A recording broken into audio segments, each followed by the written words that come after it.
தேனி மாவட்டம் போடிநாயக்கனூர் அருகே உள்ள கொட்டக்குடி ஆற்றில் நீர்வரத்து அதிகரித்துள்ளதால் விவசாயிகள் மகிழ்ச்சியடைந்துள்ளனர்.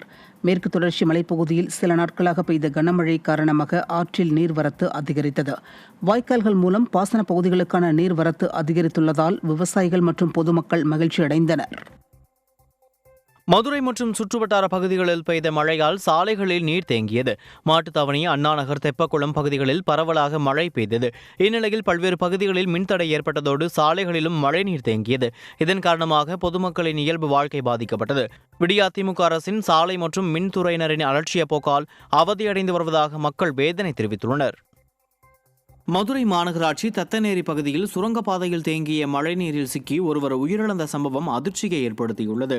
ஸ்டாலின் அரசு முறையான வடிகால் பணிகளை மேற்கொள்ளாததால் மதுரையில் பல்வேறு இடங்களில் சாலையில் மழைநீர் தேங்கியதால் பொதுமக்கள், வாகன ஓட்டிகள் கடும் அவதிக்குள்ளாகினர்.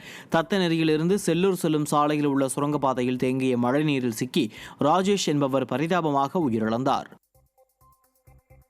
வேலூர் மாவட்டம் குடியாத்தத்தில் புகழ்பெற்ற ஸ்ரீ கங்கையம்மன் கோவிலில் சிரசு திருவிழாவை முன்னிட்டு நடைபெற்ற பால் கம்பம் நடும் நிகழ்ச்சியில் பக்தர்கள் கலந்து கொண்டு சுவாமி தரிசனம் செய்தனர்.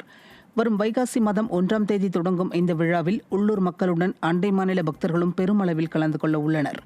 ஆண்டு திருவிழாவையொட்டி பால் கம்பம் நடப்பட்டு மூலவர் கங்கையம்மனுக்கு சிறப்பு அபிஷேகமும் சந்தனக்காப்பு அலங்காரமும் நடைபெற்றன.